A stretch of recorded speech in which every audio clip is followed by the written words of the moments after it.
as you can see, things are a bit different today because I'm in the lab with my friend Sophia.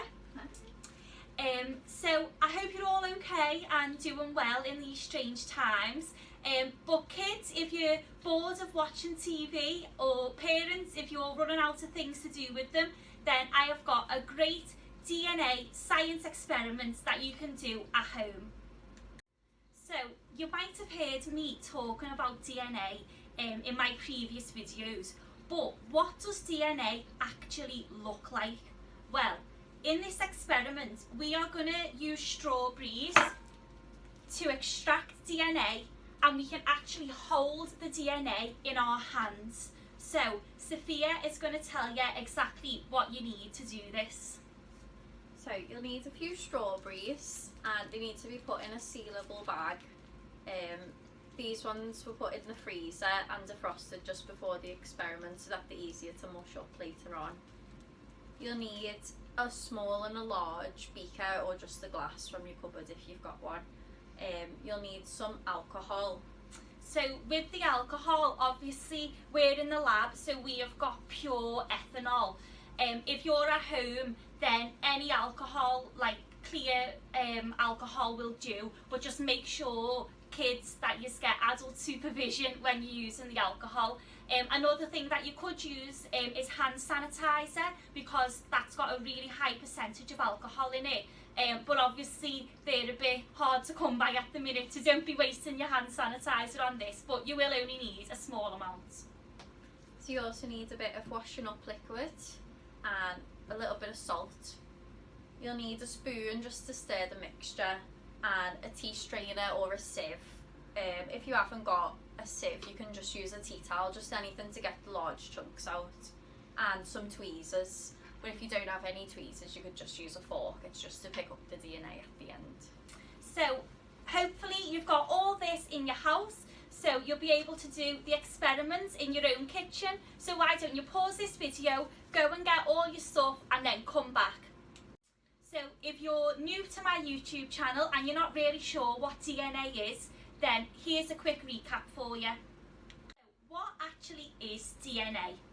Well, when I've been visiting primary schools around Liverpool and I ask the kids what DNA is, they often think about it in forensics, so like crime scenes where you might test DNA in order to find the criminal. And yeah, that's right, that is DNA. But what actually is it?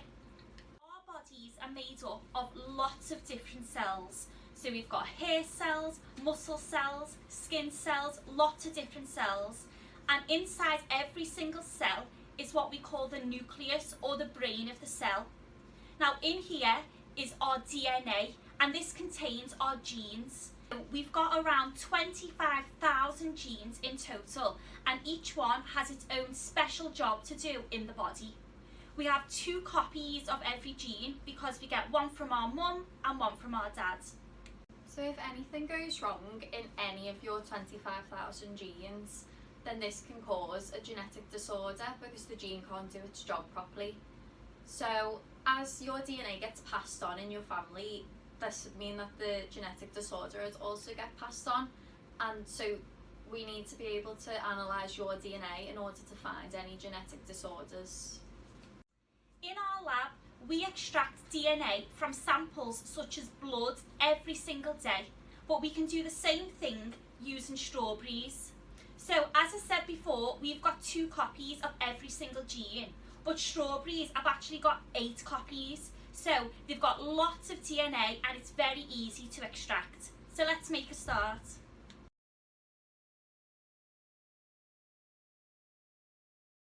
Before you start the experiment, it's a good idea to put the alcohol or whatever it is that you're using in the freezer so that it's ice cold when we come to use it. So the first thing to do is measure out about 90 millilitres of water. Then mix in 1 ml of washing up liquid and 1/4 of a teaspoon of salt. So Sophia's going to do that for us now, and don't worry if the measurements aren't exact. It's just a quick squirt of washing up liquid and a little sprinkle of salt, and mix it all together, and that will be the extraction mixture.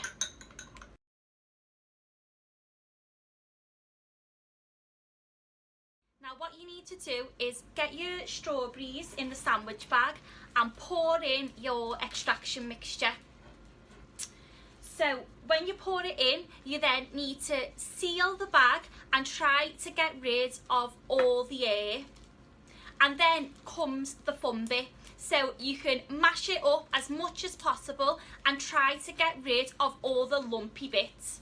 So what's going on here is the soap is helping to break open the cells, and the salt is helping to separate the DNA from everything else.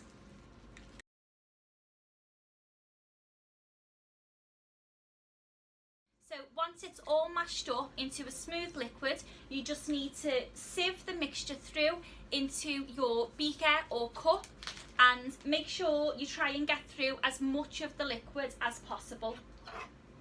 So we tried this yesterday and made a bit of a mess, so hopefully it'll be a bit better this time.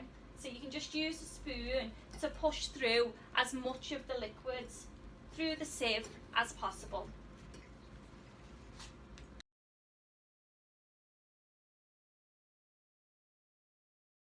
So once you've got a smooth mixture, just pour that now into a smaller container or cup, ready for the last stage.